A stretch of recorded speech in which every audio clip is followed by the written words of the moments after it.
Chunking.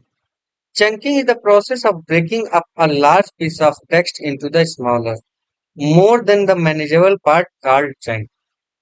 Means chunking is something in which a AI model break your content into a small part so that it can handle it and it can understand it very easily.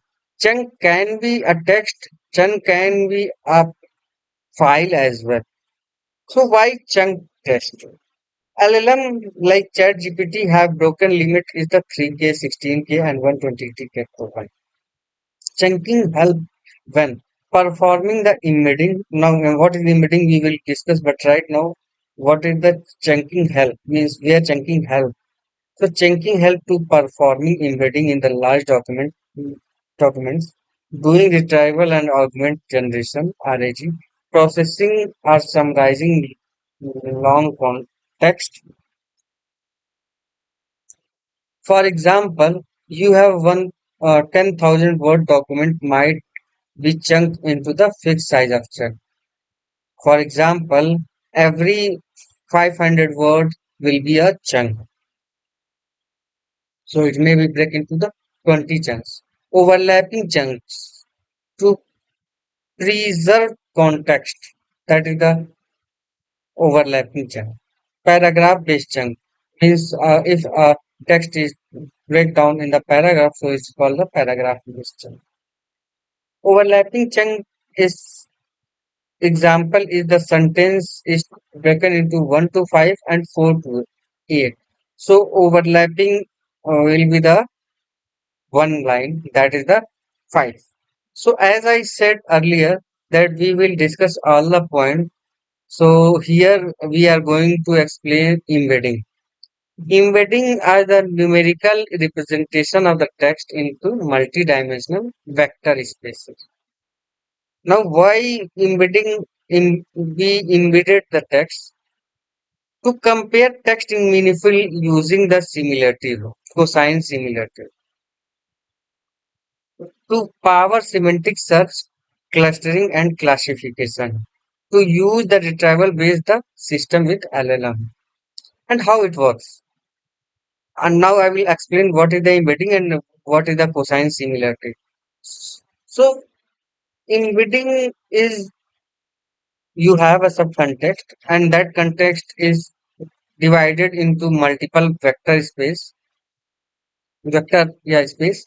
and once it divided then we stored all the embedding. So what embedding is?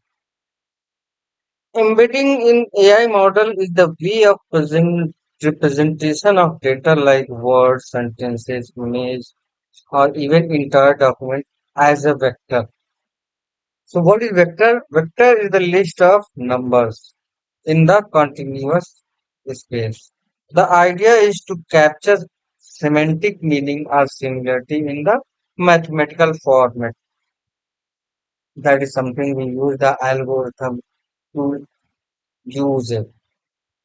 Why we use the embedding?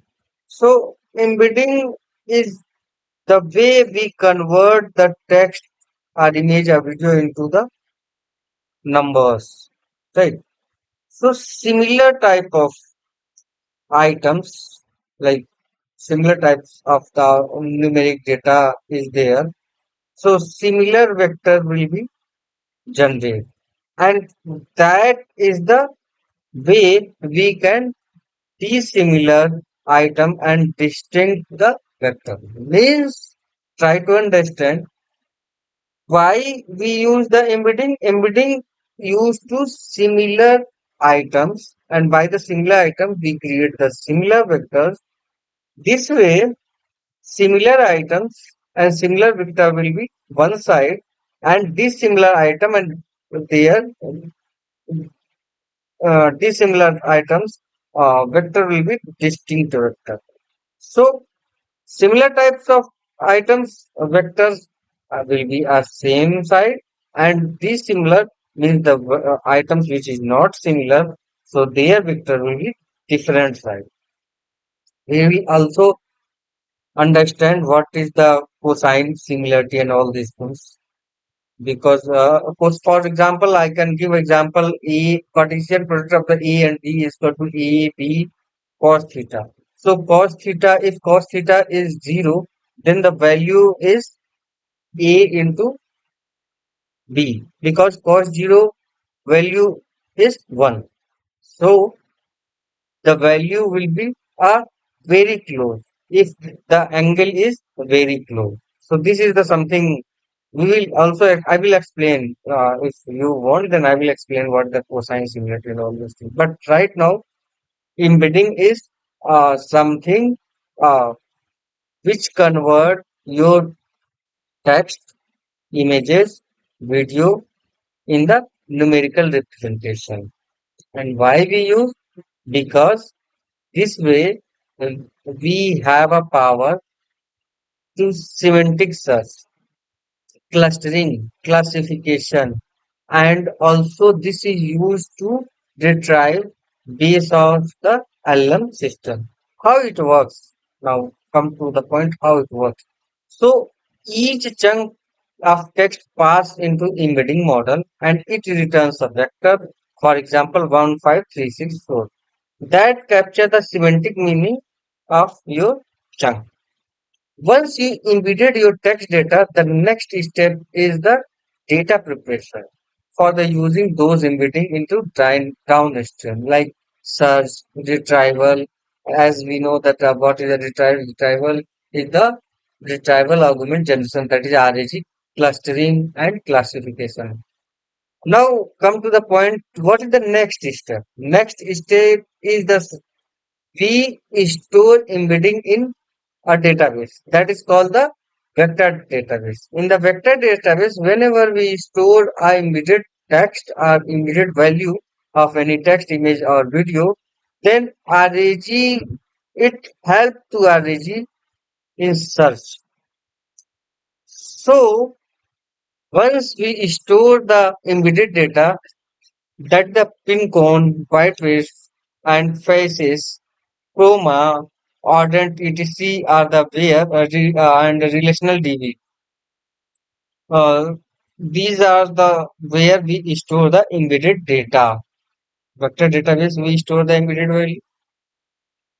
Pinecone we store the data embedded value, and chroma quadrant we store the embedded value. So these are the places from where we store the embedded value.